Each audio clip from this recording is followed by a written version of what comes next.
Hello students, welcome back to my channel e learning accounts and maths. Students, आज हम एक new chapter start करेंगे, issue of debentures. Issue of shares के question number 57 तक सारे questions हमने कर लिए हैं एंड जो क्वेश्चंस रह गए हैं वो भी मैं सॉल्व करवा दूंगी। उसके साथ साथ हम डिबेंचर्स के भी क्वेश्चंस करेंगे। ओके, बहुत सारे बच्चों ने मुझसे कहा था कि मैम ये वाला भी चैप्टर स्टार्ट कर दीजिए। चलिए, इस चैप्टर का भी हम क्वेश्चंस करेंगे, बट उससे पहले हम ये समझेंगे डिबेंचर किसे कहते हैं, व्हाट इज डिबेंचर्स। ओके, यहाँ पे मैंने डेफिनेशन लिखा हुआ है, बहुत ही ध्यान से आप लोग सुनिएगा। A debenture is issued by a company in the form of a certificate. Certificate के फॉर्म में कंपनी डिबेंचर इशू करती है, which is a written acknowledgement of debt taken by the company. Company जो लोन लेती है उसका written acknowledgement होता है, उसे हम कहते हैं debenture. As these are issued under the seal of the company, उस पे कंपनी का सील लगा होता है, कंपनी का स्टैंप उस पे लगा होता है। समझ में आया? कंपनी डिबेंचर इशू करती है सर्टिफिकेट के फॉर्म में, जो रिटन एक्नॉलेजमेंट होता है। कंपनी जो लोन लेती है उसका रिटन रिसिप्ट होता है एंड उस पे कंपनी का स्टैंप लगा होता है, उसे हम कहते हैं डिबेंचर। स्टूडेंट्स, जब किसी कंपनी को लोन चाहिए होता है तो कंपनी डिबेंचर इशू करती है। जैसे कंपनी शेयर्स इशू करती थी, बदले में पब्लिक से पेमेंट मांगती थी, सेम वैसे ही कंपनी डिबेंचर इशू करती है एंड बदले में पब्लिक से पेमेंट मांगती है। बट शेयर्स एंड डिबेंचर्स दोनों बिल्कुल ही डिफरेंट होते हैं। जो शेयर्स लेते हैं वो कंपनी के शेयर होल्डर्स होते हैं एंड कंपनी के ओनर्स होते हैं वो, एंड जो डिबेंचर्स लेते हैं वो कंपनी के डिबेंचर होल्डर्स होते हैं एंड वो कंपनी के क्रेडिटर्स होते हैं। शेयर होल्डर्स को कंपनी का ओनर कहा जाता है एंड डिबेंचर होल्डर्स को कंपनी का क्रेडिटर्स कहा जाता है। ठीक, शेयर होल्डर्स को डिविडेंड दिया जाता है बट डिबेंचर होल्डर्स को इंटरेस्ट दिया जाता है, चाहे कंपनी में प्रॉफिट हो या लॉस हो, बट फिर भी हर 6 महीने पे डिबेंचर होल्डर्स को इंटरेस्ट देना जरूरी होता है। ठीक, हर 6 महीने पे डिबेंचर होल्डर्स को इंटरेस्ट दिया जाता है।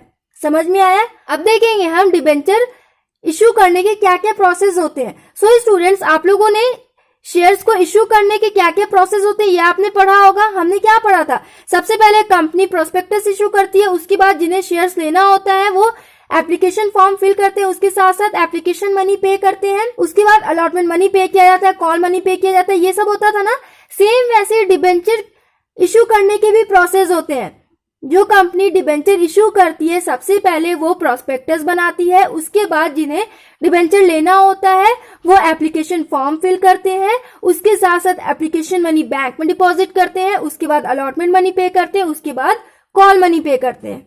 समझ में आया? अगर कंपनी सारा पेमेंट, डिबेंचर का सारा पेमेंट एक साथ मांगती है तो डिबेंचर होल्डर्स एप्लीकेशन के साथ सारा पेमेंट करते हैं। अगर कंपनी इंस्टॉलमेंट में पेमेंट मांगती है तो डिबेंचर होल्डर्स इंस्टॉलमेंट में पेमेंट करते हैं, एप्लीकेशन, अलॉटमेंट एंड कॉल्स के साथ। ओके, समझ में आया आप लोगों को? अब देखिए हम क्वेश्चन से स्टार्ट करेंगे। तो क्वेश्चन नंबर फर्स्ट में लिखा हुआ है issue of debenture at par. Issue of shares at par आपने पढ़ा है ना, उसमें जो जो एंट्रीज आपने बनाई है, जो जो जनरल एंट्रीज आपने बनाई है, इसमें भी वैसे ही बनेंगी। फर्क इतना रहेगा कि एप्लीकेशन मनी को हम शेयर कैपिटल अकाउंट में ट्रांसफर करते थे, बट यहाँ पे एप्लीकेशन मनी को हम डिबेंचर अकाउंट में ट्रांसफर करेंगे। Okay, application money, allotment money and call money को हम शेयर कैपिटल अकाउंट में ट्रांसफर करते थे इश्यू ऑफ शेयर्स में, बट इश्यू ऑफ डिबेंचर में application money, allotment money and call money को हमें डिबेंचर अकाउंट में ट्रांसफर करना है। कैसे करना है ये वाला क्वेश्चन हम करेंगे तो आप लोग को समझ में आ जाएगा। ओके, सो स्टूडेंट्स, देखिए क्वेश्चन नंबर फर्स्ट में लिखा हुआ है X limited issue 2015% debentures of ₹100 each at par. X limited ने 2000 डिबेंचर्स इशू किया, पर डिबेंचर का वैल्यू है ₹100 एंड यहाँ जो आपको 15% दिख रहा है ना, ये डिबेंचर होल्डर्स का इंटरेस्ट रेट दिया हुआ है। ओके, डिबेंचर होल्डर्स का इंटरेस्ट रेट जब डिबेंचर्स इशू किया जाता है उसी टाइम फिक्स कर दिया जाता है। ठीक, तो यहाँ पे 15% इनका इंटरेस्ट रेट दिया हुआ है। इस क्वेश्चन में इस रेट का कोई रोल नहीं है, जब रोल होगा तब मैं आपको बताऊंगी। पेबल एज फॉलोज, जिसका पेमेंट ऐसे किया गया। Applications for receive for 3000 debentures, company ने सिर्फ 2000 डिबेंचर्स इशू किए बट 3000 डिबेंचर्स के एप्लीकेशंस रिसीव हो गए। ओवर सब्सक्रिप्शन वाला केस है ये। Applications for 1600 debentures were accepted in full. जिन लोगों ने 1600 डिबेंचर्स के लिए अप्लाई किया था उन्हें कंपनी ने फुल अलॉट कर दिया। Applications for 600 debentures were allotted 400 debentures and जिन लोगों ने 600 डिबेंचर्स के लिए अप्लाई किया था उन्हें कंपनी ने 400 अलॉट किया and the rest were rejected and जो रिमेनिंग बचे उन्हें कंपनी ने रिजेक्ट कर दिया। All monies due were received except final call on 100 debentures. सारे मनी रिसीव्ड हो गए but first and final call पे 100 डिबेंचर्स का पेमेंट नहीं आया। पास नेसेसरी जनरल एंट्रीज, इसमें हमें जनरल एंट्री बनानी है।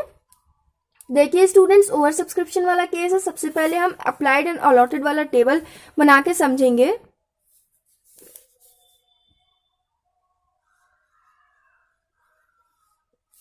टोटल 3000 डिबेंचर्स के एप्लीकेशंस रिसीव हो गए बट कंपनी ने 2000 डिबेंचर्स इशू किया था, जिसमें से जिन लोगों ने 1600 डिबेंचर्स के लिए अप्लाई किया था उन्हें कंपनी ने फुल अलॉट कर दिया एंड जिन लोगों ने 600 डिबेंचर्स के लिए अप्लाई किया था उन्हें कंपनी ने 400 डिबेंचर्स दिए एंड जो रिमेनिंग बचे उन्हें कंपनी ने रिजेक्ट कर दिया। तो रिमेनिंग कितने बचे?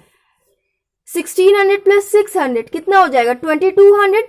3000 में से 2200 को माइनस कर देंगे, ये आ जाएगा 800 डिबेंचर्स बचे, उन्हें कंपनी ने रिजेक्ट कर दिया। इस साइड टोटल करिए 3000 आ जाएगा एंड इस साइड टोटल करिए 2000 आ जाएगा। कंपनी जितना डिबेंचर इश्यू करती है उतना ही अलॉट करती है। ओके, ये वाला टेबल समझ में आया। अब हम क्वेश्चन स्टार्ट करेंगे। तो देखिए स्टूडेंट, सबसे पहले हम एप्लीकेशन मनी को बैंक में डिपॉजिट करने वाली एंट्री करेंगे, जैसे हम इश्यू ऑफ शेयर्स में करते थे इसमें भी हम वैसे ही करेंगे। एंट्री में आप लोग ध्यान दीजिएगा, एंट्री में थोड़ा सा डिफरेंस आ जाएगा। Bank account debit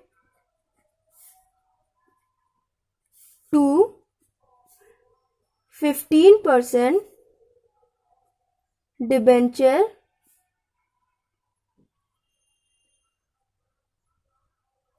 application.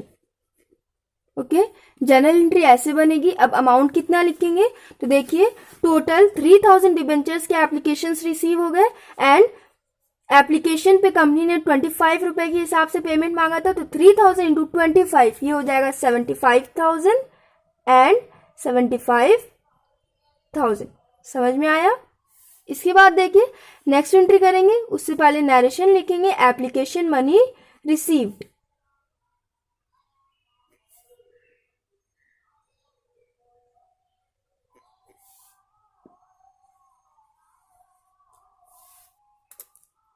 Next entry देखिए स्टूडेंट्स, एप्लीकेशन मनी को डिबेंचर अकाउंट में ट्रांसफर करेंगे एंड जो एक्सेस मनी है उसे एडजस्ट किया जाएगा। तो एंट्री क्या हो जाएगी? 15% debenture application account debit to 15% debenture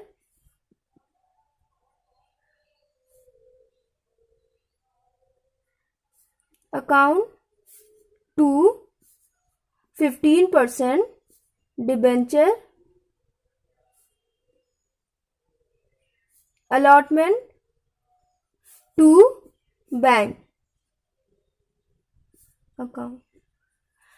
issue of shares में एप्लीकेशन मनी को शेयर कैपिटल अकाउंट में ट्रांसफर किया जाता था, बट इश्यू ऑफ डिबेंचर में एप्लीकेशन मनी को डिबेंचर अकाउंट में ट्रांसफर किया जाएगा। ओके, एंड जो एक्सेस मनी है उसे डिबेंचर अलॉटमेंट अकाउंट में ट्रांसफर किया जाएगा एंड जिन्हें कंपनी ने रिटर्न किया उसकी एंट्री बैंक में हो जाएगी। ठीक, यहाँ क्या हो जाएगा?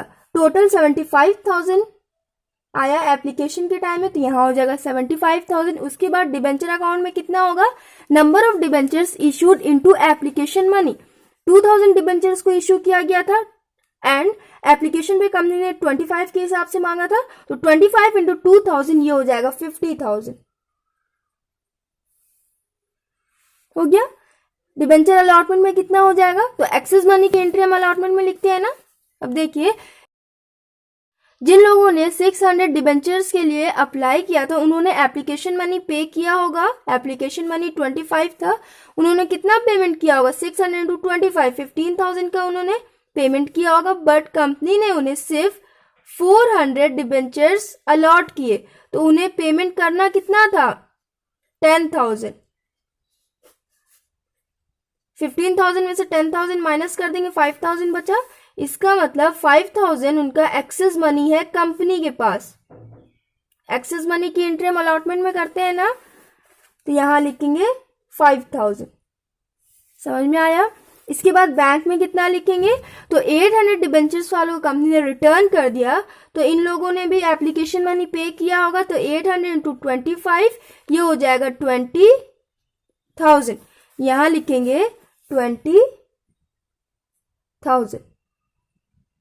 सेकेंड एंट्री भी हमने कंप्लीट कर लिया। अब देखिए नरेशन हो जाएगा application money transfer to debenture account and excess money utilised.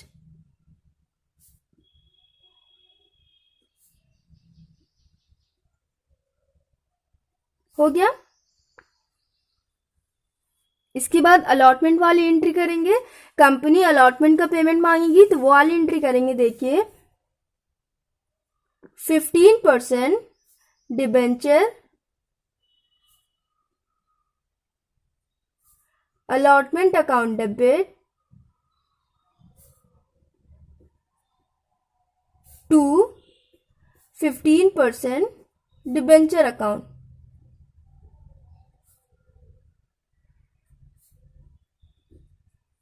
Entry समझ में आई? अमाउंट कितना लिखेंगे, तो अलॉटमेंट के टाइम में कंपनी ने टोटल 25 के हिसाब से पेमेंट मांगा था। जो एक्सेस मनी आया था कंपनी के पास वो तो कंपनी ने एप्लीकेशन के साथ यूटिलाइज कर लिया। अब 2000 से हम इंटू करेंगे ना, तो 2000 इंटू 25 हो जाएगा 50,000। कंपनी ने टोटल 50,000 का पेमेंट मांगा अलॉटमेंट के टाइम में। नरेशन हो जाएगा allotment money due. Narration same हो जाएगा जो हम इश्यू ऑफ शेयर्स में नरेशंस लिखते थे, इसमें भी वैसे ही हो जाएगा। ओके। एंड देखिए आप पेमेंट वाली एंट्री करेंगे। Bank account debit to 15% debenture allotment.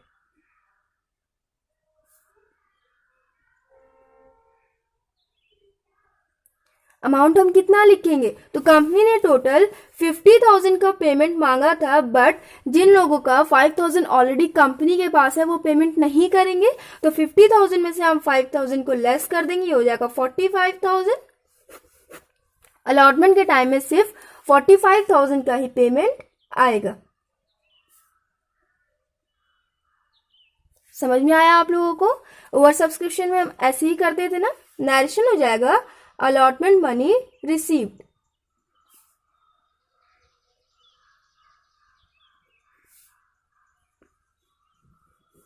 इसके बाद नेक्स्ट एंट्री, कंपनी जब कॉल वाला पेमेंट मांगेगी फर्स्ट एंड फाइनल कॉल का, वाली एंट्री हो जाएगी 15% debenture first and final call account debit to 15% debenture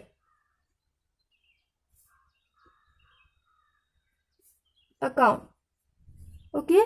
amount कितना लिखेंगे, तो कंपनी ने 50 रुपए के हिसाब से पेमेंट मांगा है। 2000 इंटू 50 हो जाएगा 1 लाख एंड 1 लाख।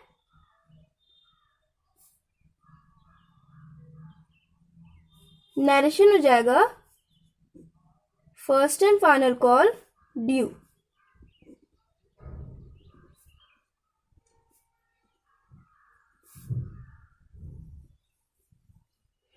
इसके बाद पेमेंट वाली एंट्री करेंगे। Bank account debit to 15% debenture first and final call. First यहाँ पे आप लोग लिख लीजिएगा। ओके। या तो आप लोग सिर्फ 15% फाइनल कॉल लिख लो, या तो 15% फर्स्ट एंड फाइनल कॉल लिख लो। Okay. Bank account debit to 15% first and final call account. Amount कितना हो जाएगा, तो देखिए students first and final call पे 100 डिबेंचर्स के अमाउंट रिसीव नहीं हुए, तो टोटल कंपनी ने 2000 डिबेंचर्स का पेमेंट मांगा था, जिसमें से 100 डिबेंचर्स का पेमेंट नहीं आया। तो माइनस करेंगे, ये हो जाएगा 1900।